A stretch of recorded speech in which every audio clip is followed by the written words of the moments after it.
16 news ಅರ್ಥ ಸಿದ್ದರಾಮಯ್ಯ ಸ್ವಾಗತ. ನಾನು ನಿಮ್ಮವ MI ಅಥವಾ ಮಲ್ಲಪ್ಪ ಜ್ಯೋತವನ. ಆದ್ಮೇಲೆ ಕಳೆದ 2 ದಿನಗಳಿಂದ ಕ್ಷೇತ್ರ ಮರು ವಿಂಗಡಣೆ ಮತ್ತು ಮಹಿಳಾ ಮೀಸಲಾತಿ ಬಗ್ಗೆ ಜೋರ್ದಾರಾಗಿ ಚರ್ಚೆ ನಡೀತಾ ಇದೆ ಲೋಕಸಭೆಯಲ್ಲಿ. ಇನ್ನು ನಾಳೆ ರಾಜ್ಯಸಭೆಯಲ್ಲಿ ಇರಲಿ, ದೊಡ್ಡವರು ಮಾತಾಡ್ತಾ ಇದ್ದಾರೆ. ಆದರೆ ಇವತ್ತು ನಾವು ಬೇಸಿಕ್ಕಾಗಿ ಹಿಂಗಂದ್ರೆ ಏನು ಕ್ಷೇತ್ರ ಮರು ವಿಂಗಡಣೆ ಅಥವಾ ಡಿಲಿಮಿಟೇಷನ್ ಅಂತೇಳಿ ಹಿಂಗಂದ್ರೆ ಏನು, ಈ ವಿಷಯದ ಮೇಲೆ ಜೊತೆಗೆ ಅದಕ್ಕೆ ಸಂಬಂಧಿಸಿದ 2-3 ವಿಷಯಗಳ ಬಗ್ಗೆ ಇವತ್ತು ಚರ್ಚೆ ಮಾಡೋದಕ್ಕಾಗಿ ನಮ್ಮ ಹಿರಿಯ ಅರ್ಥತಜ್ಞರು, ಜೊತೆಗೆ ಈ ಭಾಗದ ವಿಚಾರವಂತರು, ನಿವೃತ್ತ ಪ್ರಾಧ್ಯಾಪಕರು, ಪ್ರಿನ್ಸಿಪಾಲರು ಕೂಡ ನಮ್ಮ ಡಾಕ್ಟರ್ ಅರ್ಜುನ್ ಪಂಗಣ್ಣವರವರು ಈ ವಿಷಯಗಳ ಬಗ್ಗೆ ಒಂದಿಷ್ಟು ನಿಮಗೆ ತಿಳುವಳಿಕೆ ಕೊಡೋ ಸಲುವಾಗಿ ನಿಮ್ಮ ಭಾಷೆಯಲ್ಲಿ ಬಂದು ಹೇಳುವ ದೃಷ್ಟಿ ಇಟ್ಕೊಂಡು ಇವತ್ತು ಅವ್ರನ್ನ ಆಹ್ವಾನಿಸಿದ್ವಿ. ಸರ್ ಸ್ವಾಗತ. ನಮಸ್ಕಾರ ಸರ್. ಡಿಲಿಮಿಟೇಷನ್ ಅಂದರೆ ಏನು ಅಥವಾ ಮರು ವಿಂಗಡಣೆ ಕ್ಷೇತ್ರಗಳ? ಸ್ವತಂತ್ರವಾದ ಮೀಡಿಯಾಗೆ ಬೇಕಾಗಿರುವುದು ಸ್ವತಂತ್ರ ಧ್ವನಿ. ಆ ಸ್ವತಂತ್ರ ಧ್ವನಿ ಉಳಿಸಲು ನೀವು ಮಾಡಬೇಕಾದದ್ದು ಇಷ್ಟೇ. ಅದೇನಪ್ಪಾ ಅಂತಂತಂದ್ರೆ ನಿಮ್ಮ ಕೈಲಾದಷ್ಟು ಸಹಾಯ ಈ ಚಾನಲ್ಗೆ ಮಾಡಿ ಹಾಗೂ ನಿಮ್ಮ ಧ್ವನಿಯನ್ನು ಕಾಪಾಡಿಕೊಳ್ಳಿ. ಇದು ಸಂವಿಧಾನಬದ್ಧವಾದಂಥ ಒಂದು ಮಾಡಲೇಬೇಕಾದಂಥ ಕ್ರಮ. ಈ ಮೊದಲೇದೇನು ಚುನಾವಣೆ ಆಯ್ತಲ್ಲ, ಫಸ್ಟ್ ಚುನಾವಣೆ ಸ್ವಾತಂತ್ರ್ಯ ಸಿಕ್ಕ ನಂತರ, ಅವಾಗಿಂದ ಹಿಡ್ಕೊಂಡು ಇಲ್ಲಿ ತನಕ ಪ್ರತಿ 10 ವರ್ಷಕ್ಕೊಮ್ಮೆ, ಅಂದರೆ ಸಂವಿಧಾನದ ವಿಧಿ 181 MP ಗಳಿಗೆ ಬರ್ತದೆ, 171 MLAಗಳಿಗೆ ಬರ್ತದೆ.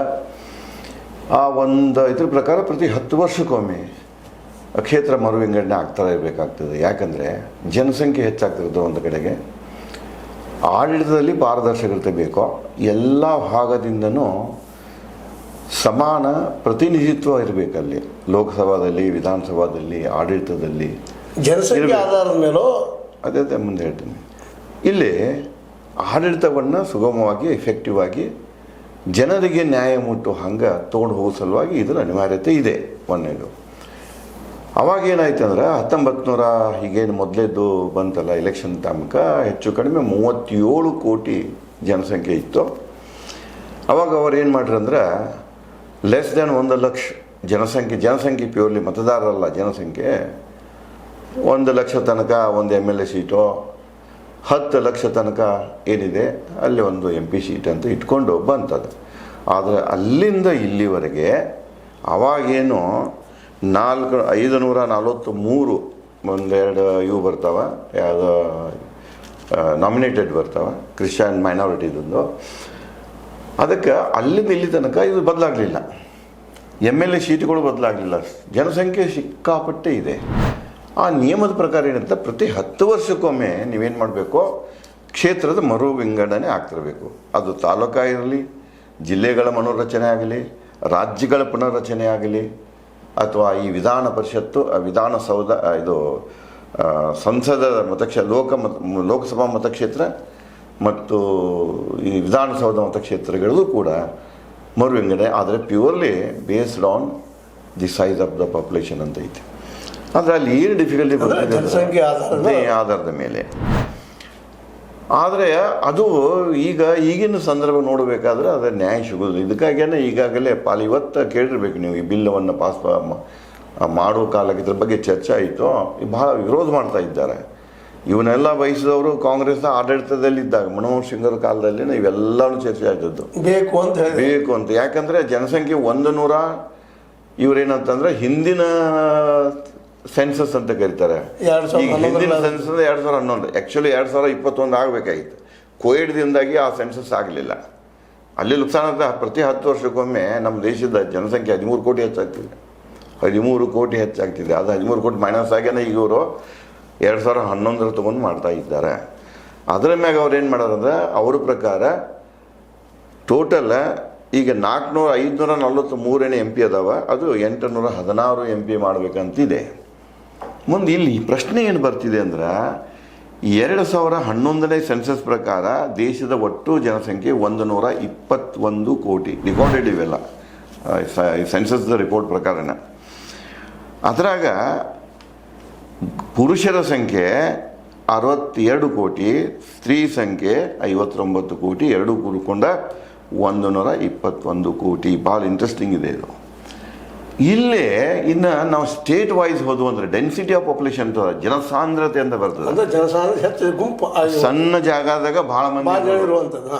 ಇನ್ನು ಕೆಲವೊಂದು ಬರ್ತಾವ ಇವು ರಾಜಸ್ಥಾನದಂಥವು, ಕೆಲವೊಂದು ಈ ಈಶಾನ್ಯ ರಾಜ್ಯಗಳಲ್ಲಿ ಬರ್ತದಲ್ಲ, ದಿವಸ ಜನಸಂಖ್ಯೆ ಕಡಿಮೆ. ಅಲ್ಲೇ ಜನಸಂಖ್ಯೆ ಆಧಾರಿತ ನೀವು ತೊಗೊಂಡ್ರಿ ಅಂದ್ರೆ ನ್ಯಾಯ ಸಿಗುವುದಿಲ್ಲ.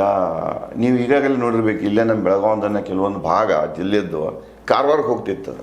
ಅಲ್ಲಿ ಕಾರವಾರ ಎಂ ಪಿಯನ್ನು ಸೆಲೆಕ್ಟ್ ಮಾಡ್ತಿದ್ರು. ಅವಾಗ ಏನಾಗ್ತಿದೆ ಅಂದರೆ 2-3 ಜಿಲ್ಲೆಗೆ ಒಬ್ಬನ ಎಂ ಪಿ ಆದ, ಅಥವಾ 2-3 ರಾಜ್ಯಕ್ಕೆ ಕೆಲವೊಂದು 2-3 ರಾಜ್ಯ ಬರ್ತಿದೆ.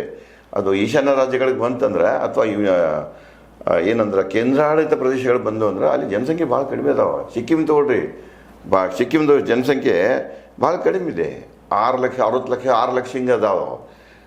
6 ಲಕ್ಷ ಅದಾವೆ, 10 ಲಕ್ಷಕ್ಕಿಂತ ಕಡಿಮೆ ಇದ್ದಂಥ ಜನಸಂಖ್ಯೆ ಅದಾವೆ. ಅಲ್ಲಿ ನಿಮಗೆ ಪ್ರೆಸೆಂಟೇಷನ್ ಸಿಗೋದಿಲ್ಲ, ರೀಪ್ರೆಸೆಂಟೇಷನ್ ಸಿಗೋದಿಲ್ಲ ಅಲ್ಲಿ. ಅದಕ್ಕೆ ಅಲ್ಲಿ ಏನು ಮಾಡ್ತಾರೆ, ಎಡಮೂರ ಸೇರ್ಕೊಂಡು ಓಪನ್ ಮಾಡಿರ್ತಾರೆ, ಅಂಡಮಾನ ನಿಕೋಬಾರ್ ಇಂಥವೆಲ್ಲ ಸೇರಿಕೊಂಡು. ಅಲ್ಲಿ ಜನರಿಗೆ ನ್ಯಾಯ ಸಿಗುವುದಿಲ್ಲ. ಮತ್ತು ಫಂಡು ಏನು ಇವರು ಸಂಸದರ ವಾರ ಏನು ಬರ್ತಿದೆ, ಲೋಕಸಭಾ ಸದಸ್ಯರ ವಾರ ಬರ್ತದೆ, MLA ವಾರ ಬರ್ತದೆ, ಆ ಫಂಡು ಕೂಡ ಕಡಿಮೆ ಬರ್ತಿದೆ. ಹೀಗಾಗಿ ಹಿಂದಿನ ಅನುಭವದಾಗ ಸಾಕಷ್ಟು ಅವ್ರಿಗೆ ಅನುಭವ ಇದಾಗಿತ್ತದು. ಯಾಕಂದರೆ ಇದನ್ನೆಲ್ಲ ಡಿಸೈಡ್ ಮಾಡೋದು ಯಾರಂದರೆ, ಇದನ್ನು ಡಿಸೈಡ್ ಮಾಡೋದು ಇಲೆಕ್ಷನ್ ಕಮಿಷನು ಮತ್ತು ಈ ಸೆನ್ಸಸ್ ಕಮಿಷನ್ಗಳು. ಮುಂದೆ ಇದನ್ನು ಪ್ರೆಸಿಡೆಂಟ್ ಆಫ್ ಇಂಡಿಯಾ ಸರ್ವೆ ಮಾಡುವಂಥವ್ರು. ಮುಂದೆ ಪ್ರೆಸಿಡೆಂಟ್ ಆಫ್ ಇಂಡಿಯಾಗೆ ಇವೆಲ್ಲ ಅವರು ರಿಪೋರ್ಟ್ ಕಳಿಸ್ತಿರ್ತಾರೆ.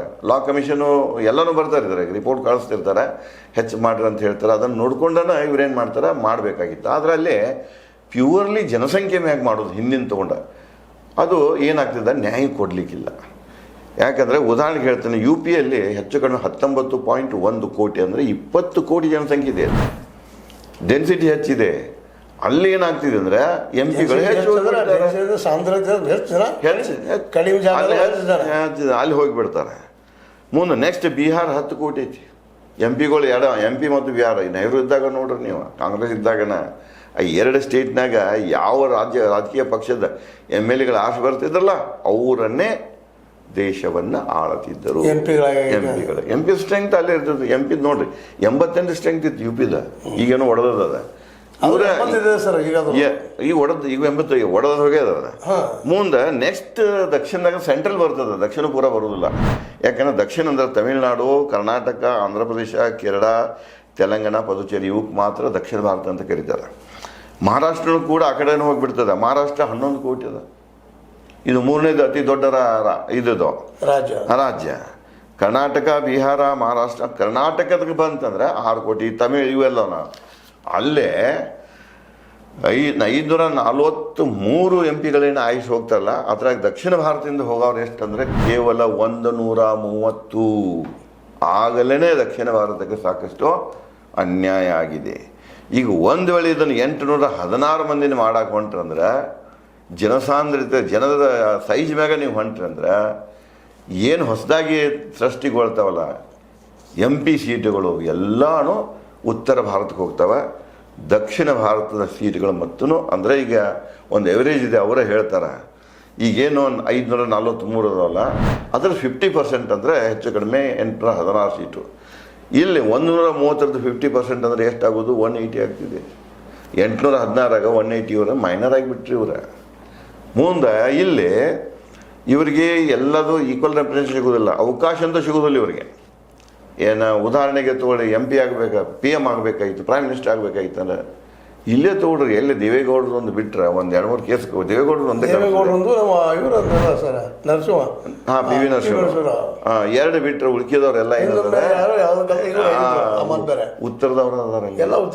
ಮತ್ತು ಇಲ್ಲಿಯೂ ಕೂಡ ಅದಾಗ್ತದೆ. ಈಗ ಅದನ್ನೇ ಅವರು ಏನು ಮಾಡ್ತಾರೆ, ಒಬ್ಬೇ ಆಗ್ತಾ ಇದ್ದಾರೆ. ಎಲ್ಲ ನೀವು ಮಾಡ್ಕೊಂತಂದ್ರೆ ಹಂಗಾರೆ ಏನು ಇದಕ್ಕೆ ಸೊಲ್ಯೂಷನ? ಜನಸಂಖ್ಯೆ ಜೊತೆಗೆ ಇನ್ನೊಂದು ಬ್ರಿಟಿಷರ್ ಕಾಲಕ್ಕೆ ಇತ್ತು. ಅದು ಬ್ರಿಟಿಷರು ಏನು ಮಾಡ್ತಾರೆ ಅಂದ್ರೆ ಆಡಳಿತ ಯೂನಿಟನ್ನು ಮಾಡಬೇಕಾಗಿದ್ರೆ, ಇದು ಆಡಳಿತ ಯೂನಿಟನ್ನು MLA MP ಗಳು ನಮ್ಮ ಬಗ್ಗೆ ಶಾಸನ ತಯಾರು ಮಾಡೋಕೆ ಹೋಗ್ತಾರೆ, ಅಡ್ಮಿನಿಸ್ಟ್ರೇಷನ್ಗೆ ಹೋಗ್ತಾರೆ, ಅಷ್ಟೇ ಇಂಪಾರ್ಟೆನ್ಸ್ ಕೊಡಬೇಕು. ಅವ್ರು ಏನು ಮಾಡ್ತಿದ್ರೆ ಜಾಗ್ರಫಿ, ಪಾಪ್ಯುಲೇಷನ್ ಪ್ಲಸ್ ರೆವೆನ್ಯೂ ನೋಡ್ತಿದ್ರು. ಇಲ್ಲಿ ರೆವೆನ್ಯೂ ಭಾಳ ಮುಖ್ಯ ಅದ, ಅದನ್ನ ಇಲ್ಲಿ ಇಗ್ನೋರ್ ಮಾಡ್ತಾರೆ. ಯಾಕಂದರೆ ದಕ್ಷಿಣ ಭಾರತ ರಾಜ್ಯಗಳಿಂದ ರೆವೆನ್ಯೂ ಸೆಂಟ್ರಿಗೆ ಹೆಚ್ಚು ಹೋಗ್ತದೆ. ಸಣ್ಣ ಒಂದು ಉದಾಹರಣೆ ಹೇಳ್ತೇನೆ, ಬಿಹಾರದೇನಿದೆಲ್ಲ UP ಬಿಹಾರ ಆ ಕಡೆದು ಬರುವಂಥ ಟ್ಯಾಕ್ಸ್ ರೆವೆನ್ಯೂ ಕಡಿಮೆ ಇದೆ. ಒಂದು ಉದಾಹರಣೆಗೆ ಬಿಹಾರ ಭಾಳ ಅಂದರೆ 25% ರೆವೆನ್ಯೂ ಬರ್ತಿದೆ ಅಲ್ಲಿಂದ. ಖರ್ಚಿಗೆ ಅವ್ರ ಗ್ರ್ಯಾಂಟ್ ಎಷ್ಟು ಹೋಗ್ತಿದೆ ಅಂದರೆ ₹1.20. ಕರ್ನಾಟಕದ ಹಾಗಿಲ್ಲ, ನೀವು ₹1.20 ಟ್ಯಾಕ್ಸ್ ಕೊಡ್ತೀರಿ, ನೀವು ಬರೋದು 60 ಪೈಸೆ ಬರ್ತದೆ. ಇದು ಇನ್ಜಸ್ಟಿಸ್ ಇದೆ. ಇದನ್ನು ಮೊದಲು ಗೊತ್ತಾಗಿತ್ತು, ಬಹಳಷ್ಟು ಅದ ನೆಹರು ಕಾಲದಾಗೂ ಹೇಳಲಾಗಿತ್ತು, ಸರಿಪಡಿಸ ಆಗಲಿಲ್ಲ ಅದು. ಈಗ ಇವ್ರು ಏನು ಮಾಡ್ಬೇಕಂದ್ರೆ ಇದನ್ನೇನೋ ಒಂದು ಮಾನದಂಡ ಇಟ್ಟುಕೊಂಡಾರಲ್ಲ, ಬರೇ ಜನಸಂಖ್ಯೆ ಅಷ್ಟೇ, ಜನಸಂಖ್ಯೆ ಜೊತೆಗೆ ಜಾಗ್ರಫಿ ತಗೊಳ್ರಿ. ಜಾಗ್ರಫಿ ಹೆಂಗಿರ್ಬೇಕಂದ್ರೆ ಈಗ ಉದಾಹರಣೆ ಭೌಗೋಳಿಕವಾಗಿ ಕಡಿಮೆ ಇರಬೇಕದು, ಕಡಿಮೆ ಒಂದು. ಈಗ ಉದಾಹರಣೆ ನಮ್ಮ ದೇಶದ ಒಂದು ಭೌಗೋಳಿಕ ವಿಸ್ತೀರ್ಣ ತೊಗೊಂಡು ಸ್ಕ್ವೇರ್ ಇದನ್ನು ತೊಗೊಂಡ್ಬಿಟ್ರೆ ಒಬ್ಬ MP ಕ್ಷೇತ್ರ ಎಷ್ಟಿರಬೇಕು ಅಂದ್ರೆ ಅದು 3000ದಿಂದ 3700 ಸ್ಕ್ವೇರ್ ಕಿಲೋಮೀಟರ್ ಒಳಗೆ ಇರಬೇಕು ಅದು. ಅಂದ್ರೆ ಅವನಿಗೇನಾಗ್ತಿದೆ, ಸರ್ವಿಸ್ ಮಾಡಲಿಕ್ಕೆ ಜನರ ಇವನು ಕೇಳಲಿಕ್ಕೆ ಭಾಳಷ್ಟು ನೀವು ಕೊಟ್ಟು ಬಿಟ್ರಂದ್ರೆ ಅವ್ನು ಎಲೆಕ್ಷನ್ ಮಾಡುವಂತ ತೊಂದರೆ ಆಗ್ತದೆ, ಅಷ್ಟು ಜನರೆಲ್ಲ ಕೇಳೋಕ್ಕೂ ಆಗೋದಿಲ್ಲ. ಇಲ್ಲಿ ನಾವೇನು ಮಾಡಬೇಕು, ಪ್ರಾದೇಶಿಕ ಜಾಗ್ರಫಿಯನ್ನು ತಗೊಳ್ಬೇಕು. ಇಲ್ಲಿ ನಾವು ಇನ್ನೊಂದು ನೀವು ಹೇಳೋದು ಜನಸಂಖ್ಯೆ, ಜಾಗ್ರಫಿ, ಮತ್ತೊಂದು ಬರ್ತಿದೆ ರೆವೆನ್ಯೂ. ಇವನು 3 ಇಟ್ಕೊಂಡು ಕಂದಾಯ ಅಂತಂದ್ರೆ ಬರುತ್ತಿರುವಂತ ಆದಾಯ, ಅದಕ್ಕೆ ಎಲ್ಲಿ ನೋಡು ಹೆಚ್ಚು ಆದಾಯ ಬರ್ತದಲ್ಲ ಅಲ್ಲಿ ಪ್ರಯಾರಿಟಿ ಕೊಡ್ಬೇಕು. ನೀವು ರಿಪ್ರೆಸೆಂಟೇಷನ್ ಅವರು ಹೆಚ್ಚು ಇರಬೇಕಾಗ್ತದೆ. ನೀವು ಇವನು ಹೊಸ ಅಳವಡಿಸ್ಬೇಕು. ಇಲ್ಲೇನು ಡಿಲಿಮಿಟೇಷನ್ ಆ್ಯಕ್ಟ್ನಾಗ ಏನದ, ಒಂದು 3 ಮಂದಿಗೆ ಪ್ರೆಸಿಡೆಂಟ್ ಆಫ್ ಇಂಡಿಯಾ ಅವ್ರನ್ನು ಮೆಂಬರ್ ಅಂತ ಮಾಡಿರ್ತಾರೆ. ಅವರು ನಿರಂತರ ಇರ್ತಾರೆ, ಅಧ್ಯಯನ ಮಾಡ್ತಿರ್ತಾರೆ. ಅವರಿಗೆ ಇನ್ನೊಂದು ಬರ್ತಿದೆ, 5 ಜನ ರಾಜಕೀಯ ಮಂದಿನ ಅಸೋಸಿಯೇಟ್ ಮೆಂಬರ್ಸ್ ಅಂತ ಮಾಡ್ತಾರೆ. ಇಲ್ಲಿ ಇವ್ರು ಏನು ಮಾಡ್ತಾರೆ, ಡಿಲಿಮಿಟೇಷನ್ ಏನು ದುರುಪಯೋಗ ಮಾಡ್ಕೊಳ್ತಾರಂದ್ರೆ, ಈಗ ಹೊಸ ಒಂದು ಮತಕ್ಷೇತ್ರ ಕ್ರಿಯೇಟ್ ಆಗಕತ್ತಿತ್ತಂದ್ರೆ ಇವರು ತಮ್ಮ ಕ್ಯಾಲ್ಕುಲೇಷನ್ದಾಗ, ಪಕ್ಷ ತನ್ನ ಕ್ಯಾಲ್ಕುಲೇಷನ್ ಅಂದ್ರೆ ನಾನು ಎಲ್ಲಿ ಇದನ್ನು ಮತಕ್ಷೇತ್ರ ಕೊಟ್ಟೆ ಅಂದ್ರೆ ನನ್ನ ಫೇವರ್ದಾಗ ಸಿಗ್ತಾವ. ಉದಾಹರಣೆಗೆ BJP, ನನ್ನ BJP ಎಲ್ಲೆಲ್ಲಿತ್ತೆ ಅಲ್ಲಿ ಹೊಸ ಕೊಟ್ಬಿಡು, ಕಾಂಗ್ರೆಸ್ ತನಗೆ ಎಲ್ಲಿತ್ತೆ ಅಲ್ಲಿ ಹೊಸ ಕೊಟ್ಬಿಡು. ಇದು ಪಕ್ಷ ಮಟ್ಟದಾತ. ಇನ್ನು ಇಂಡಿವಿಜುವಲ್ ಮಟ್ಟಕ್ಕೆ ಬರೋಣ. ಕೆಲವೊಂದಂತೂ ಫ್ಯಾಮಿಲಿ ಡೆಮೋಕ್ರಸಿನೇ ಆಗಿದೆ ನಮ್ಮದು. ಅಂದ್ರೆ ಪ್ರಜಾಸತ್ತೆ ಹೋಗಿ ಕುಟುಂಬ ಸತ್ಯ ಆಗಿದೆ ನಮ್ಮದು. ಒಂದು ಮನೆಯಾಗಿ 7-8 ಮಂದಿ MLA MP ಇರ್ತಾರೆ. ಅವರು ಏನು ಮಾಡ್ತಾರಂದ್ರೆ ಇಲ್ಲಿ ಅವರು ಅಸೋಸಿಯೇಟ್ ಮೆಂಬರ್ಸ್ ಆದ್ರೆ ಅವರು ತಮ್ಮ ಲೆಕ್ಕದಾಗ ಇರ್ತಾರೆ. ನಮ್ಮ ಕುಟುಂಬದ ಸದಸ್ಯರ ಇನ್ನೂ ಎಲ್ಲಿ ಸಾಧಿದೆ, ನಮ್ಮದು ಪ್ರಭಾವ ಇನ್ನೂ ಹೆಚ್ಚಿದೆ. ಅವನ್ನೇನು ಮಾಡ್ತಾವ್ರು, MP ಮಾಡ್ತಾರೆ, MP ಮತಕ್ಷೇತ್ರಗಳನ್ನು ಮಾಡ್ತಾರೆ. MLA ಮತಕ್ಷೇತ್ರಗಳನ್ನು ಮಾಡಿದಾಗ ಏನಾಗ್ತಿದೆ ಅಂದರೆ ಮೂಲ ಸಂವಿಧಾನದ ಆಚೆ ಏನಿದಿಲ್ಲ ಡೆಮಾಕ್ರಸಿ ಅನ್ನೋದು. ಅಂದರೆ ಎಲ್ಲರಿಗೂ ಸಮನಾದ ಹಕ್ಕು ಹಂಚಿ ಹೋಗಿರಬೇಕು, ಸಂಪನ್ಮೂಲನೂ ಸಮನಾಗಿ ಹಂಚಿ ಹೋಗಿರಬೇಕು. ಇದರದ್ದೇನು ಪೀಠಿಕೆ ಇದೆಯಲ್ಲ, ಯಾವುದು ನಮ್ಮ ಸಂವಿಧಾನದ ಫಸ್ಟ್ ಪೀಠಿಕೆ, ನಾವು ಪ್ರಿಯಾಂಬಲ್ ಏನಂತಿಲ್ಲ, ಜಸ್ಟಿಸ್ ಟು ಆಲ್ ಅಂತ ಏನದಲ್ಲ, ಅದಕ್ಕೆ ಧಕ್ಕೆ ಆಗ್ತಿದೆ. ಅದಕ್ಕೆ ಇದನ್ನು ನೀವು ಕೇವಲ ಜನಸಂಖ್ಯೆ ಆಧಾರದ ಮೇಲೆ ನೀವೇನಾದರೂ ಹೊಸ MP ಮತ್ತು MLA ಸೀಟುಗಳನ್ನು ನೀವು ಕ್ರಿಯೇಟ್ ಮಾಡಿದ್ರಂದ್ರೆ ಹಿಂದೆ ಆದಂಥ ಅನ್ಯಾಯ ಮುಂದುವರಿತದ ಕೆಲವು ರಾಜ್ಯಗಳಿಗೆ, ಹೆಚ್ಚಾಗಿ ದಕ್ಷಿಣ ಭಾರತದ ರಾಜ್ಯಗಳಿಗಂತೂ ಪೂರ್ಣ ಅನ್ಯಾಯ ಆಗ್ತಿದೆ. ದಕ್ಷಿಣ ಭಾರತ ಲಾಭ ಕೊಡೋದಷ್ಟೇ, ಉತ್ತರ ಭಾರತ ಲಾಭ ಉಣ್ಣೋದಷ್ಟೇ ಅನ್ನೋಂಗಾಗಿ ದುಡ್ಡು ಆ ಕಡೆ ತಗೊಳ್ತಾರೆ, ಇವ್ರು ಕೊಟ್ಕೊತ ಹೋಗ್ತಾರೆ. ಎಲ್ಲ ಅಧಿಕಾರ ಅವ್ರ ಕಡೆ ಕೇಂದ್ರೀಕೃತವಾಗ್ತದೆ. Imbalance of the power. ಮತ್ತೆ ಇಲ್ಲೇನಿದೆ ಅಂದ್ರೆ ಇಲ್ಲಿ ವ್ಯಕ್ತಿದು ಹಿತ ಇದೆ, ಪಕ್ಷಗಳದ್ದು ಹಿತ ಇದೆ, ಅವ್ರ ದೇಶ ಹಿತ ನೋಡ್ತಾ ಇಲ್ಲ. BJP ನನಗೆ ಹೆಚ್ಚು ಎಲ್ಲಿ ಸಿಗ್ತದೆ, ನಂದು ಹೆಚ್ಚು ಪ್ರಭಾವ ಇಲ್ಲದ ಅಲ್ಲೇ ನಾ ಕ್ರಿಯೇಟ್ ಮಾಡಿಕೊಂಡು ಮುಂದೆ ನಾ ಹೆಚ್ಚು ಮೆಜಾರಿಟಿ ತೊಗೋಬೇಕಂತ ಅವ್ರದ್ದು. ಕಾಂಗ್ರೆಸ್ ತನ್ನ ಹೊನ್ನಾರದಲ್ಲಿ ಇರ್ತದೆ, ನಂದು ಇಲ್ಲೆಲ್ಲಿ ಹೆಚ್ಚು ವೋಟ್ ಬ್ಯಾಂಕ್ ಇದೆ, ಅಲ್ಲೇ ಹೊಸ ಕ್ರಿಯೇಟ್ ಮಾಡ್ಕೊಂಡು ಅದನ್ನು ಹೆಚ್ಚು ಮಾಡಿಸ್ಬೇಕಂತ ಅವ್ರದ್ದು. ಅದರಂತೆ ಪ್ರಾದೇಶಿಕ ಪಕ್ಷಗಳು ಅದನ್ನೇ ಹೊನ್ನಾರದಾಗ ಕೂತಿರ್ತಾರೆ. ಇದ್ರಾಗನ ಕೆಲವೊಂದು ಫ್ಯಾಮ್ಲಿಗಳದಾವ, ಹಿಂದಿನಿಂದ ಬಂದಂಥ ಫ್ಯಾಮ್ಲಿಗಳು, ಅವರೇ ರಾಜರಾಗಿ ಕೂತು ಬಿಟ್ಟಾರ. ಅವರು ಮತ್ತೆ ನಮ್ಮ ಫ್ಯಾಮಿಲಿ ಸದಸ್ಯರನ್ನು ಹೆಚ್ಚು ಮಾಡ್ಕೊಳ್ಸಲ್ಲ. ಈ ಗಂಡ ಒಬ್ಬ ಹೋಗ್ತಿದ್ದ, ಹೆಂಡತಿನೂ ಕರ್ಕೊಂಡು ಹೋಗ್ತಾರೆ, ಮಕ್ಕಳನ್ನೂ ಕರ್ಕೊಂಡು ಹೋಗ್ತಾರೆ. ಅಂದರೆ ನಿಮ್ಗೆ ವಿಧಾನಸೌಧದಾಗ ಮತ್ತು ಪಾರ್ಲಿಮೆಂಟ್ದಾಗ ಫ್ಯಾಮಿಲಿಗಳನ್ನ ನೋಡಕ್ ಸಿಗ್ತಾವ ನಿಮಗೆ. ಫ್ಯಾಮಿಲಿ ಡೆಮೋಕ್ರಸಿನೇ ಇದೆ. ಯಾಕಂದ್ರೆ ಇಂಡಿಯಾದ ಏನಾಯ್ತಂದ್ರೆ ಜೆನೆಟೋಕ್ರಸಿ ಅಂದ್ರೆ ಮುದುಕರ ರಾಜ್ಯ ಆಗಿತ್ತ. ಭಾಳ ಮಂದಿ ಹೇಳ್ತೀರಿ ಎಲ್ಲ ಏನಪ್ಪ ಪಾರ್ಲಿಮೆಂಟ್ನಾಗ ಮುದುಕರ ಅದಾರಂತಾರೆ. ಆಮೇಲೆ ತಂದ್ರೆ ಈಗ ಎಲ್ಲಿ ಬಂತಪ್ಪ ಅಂದ್ರೆ ಅರಿಸ್ಟೋಕ್ರಸಿ, ದುಡ್ಡು ಇದ್ದವನ MLA MP ಈಗ ಅದರ ಜೊತೆಗೆ ಏನು ಸೇರ್ತಪ್ಪ ಅಂದ್ರೆ ಫ್ಯಾಮಿಲಿ ಕೃಷಿ ಅಂದ್ರೆ ಒಂದೇ ಕುಟುಂಬದ ಸದಸ್ಯರು MP ಆಗೋದು. ಇನ್ನು ಭಾರತೀಯರೇ, ನೀವು ಮತದಾರರಿದ್ದೀರಿ, ನಿಮಗೆ ಯಾವ ಪ್ರಕಾರದ ದೇಶ ಬೇಕು, ಈ ಅನ್ಯಾಯವನ್ನು ಸಹಿಸ್ಕೊಂಡು ಹೋಗೋಕೆ ನೀವು ಗಟ್ಟಿದ್ರಿ ಅಂದ್ರೆ, ಇಂಥವೆಲ್ಲನೂ ಒತ್ಕೊಂಡು ಹೋಗಿ ಗಟ್ಟಿದ್ರಿ ಅಂದ್ರೆ ಇನ್ನು ನೀವು ನಿರ್ಧಾರ ಮಾಡೋದು. ನೀವು ಹೆಂಗೆ ನಿರ್ಧಾರ ಮಾಡ್ತೀರಿ, ಸಂವಿಧಾನ ನಿಮಗೆ ಕೊಟ್ಟಂಥ, ಬಾಬಾ ಸಾಹೇಬ್ ಅಂಬೇಡ್ಕರ್ ಕೊಟ್ಟಂಥ ಒಂದು ಹಕ್ಕದು, ಅದಕ್ಕೆ ಬೆಲೆ ಇಲ್ಲ. ಕೋಟಿ ಗಂಟಲೆ ಕೊಡ್ತೇನೆಂದ್ರು ಮತದಾನ ಯಾರಿಗೂ ಸಿಗೋದಿಲ್ಲ. ಟಾಟಾ ಬಿರ್ಲಾಗ ಒಂದನೇ. ಅದನ್ನು ನೀವು ಅರ್ಥ ಮಾಡ್ಕೊಳ್ರಿ. ನೀವು ಅರ್ಥ ಮಾಡ್ಕೊಂಡು ಮಾಡಲಿಲ್ಲ ಅಂದ್ರೆ ಸುಮ್ಮನೆ ನೀವು ಬಾಬಾ ಸಾಹೇಬ್ ಅಂಬೇಡ್ಕರ್ದು ಒಂದು ಫೋಟೋ ತಲೆ ಮೇಲೆ ಇಟ್ಕೊಂಡು ಹಾಕೊಂಡು ಏನೋ ಪಟ್ಟಿ ಕಟ್ಕೊಂಡು ಇದು ಬಾಬಾ ಸಾಹೇಬ್ ಅಂಬೇಡ್ಕರ್ ಅಲ್ಲ. ನೀವೆಲ್ಲ ಬಾಬಾ ಸಾಹೇಬ್ ಅಂಬೇಡ್ಕರ್ನ ಐಡಿಯಾಲಜಿ ಕೊಲೆಗಡಕರು ನೀವೆಲ್ಲ. ಬಾಬಾ ಸಾಹೇಬ್ ಅಂಬೇಡ್ಕರ್ನ ಆಶೆಗಳನ್ನು ಜೀವಂತವಾಗಿಡಬೇಕಾಗಿತ್ತಂದ್ರೆ ಬಾಬಾ ಸಾಹೇಬ್ ಅಂಬೇಡ್ಕರ್ ಏನು ಹಾಕಿಬಿಟ್ಟಿದ್ರಲ್ಲ ಅವನು ಇವೆಲ್ಲ ಈಕ್ವಾಲಿಟಿ ಫ್ರೆಟರ್ನಿಟಿ ಎಲ್ಲ ಬರಬೇಕು, ಎಲ್ಲರಿಗೂ ಸಮಾನ ಹಕ್ಕುಗಳು ಸಿಗಬೇಕಾಗಿತ್ತಲ್ಲ. ಈ ಜಾರಿ ಏನಿದೆ ಇದು ಶ್ರೀಮಂತರದ ಏನೋ ಸತ್ಯ ಇದೆ, ಕುಟುಂಬ ಸತ್ಯಗಳನ್ನಲ್ಲ, ಇವನ್ನೆಲ್ಲ ಮೊಟಕುಗೊಳಿಸ್ರಿ.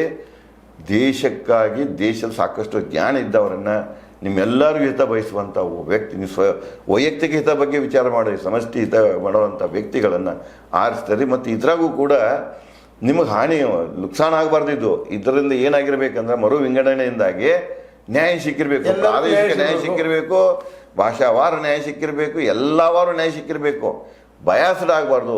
ಆ ರೀತಿಯಾಗಿ ಸರ್ಕಾರಕ್ಕೆ ಬುದ್ಧಿ ಹೇಳುವ ಕೆಲಸವನ್ನು, ಸರ್ಕಾರದ ಮೇಲೆ ಒತ್ತಡ ತರುವ ಕೆಲಸವನ್ನು ನೀವು ಮತದಾರರು, ಈ ದೇಶದ ಬಂಧುಗಳು, ನಿಜವಾಗಿಯೂ ದೇಶದ ಬಂಧುಗಳಾಗಿದ್ದರೆ ಇದನ್ನು ಮಾಡಿರಿ.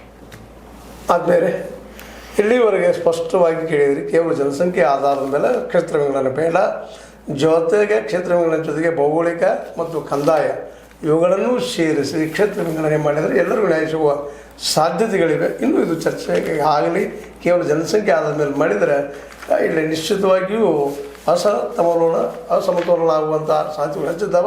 ಇನ್ಇಕ್ವಾಲಿಟಿ ಆಯ್ತಪ್ಪ ಅಂದ್ರೆ ನ್ಯಾಯ ಹೋಗ್ಬಿಡುತ್ತೆ ಅಂತ ಹೇಳ್ತಾ ಇಲ್ಲಿವರೆಗೆ ಬಂದು ಸರ್ ತಮ್ಮ ಅಭಿಪ್ರಾಯ ತಿಳಿಸಿದ್ರಿ. ನಮಗೆ ಧನ್ಯವಾದಗಳು. ಧನ್ಯವಾದ.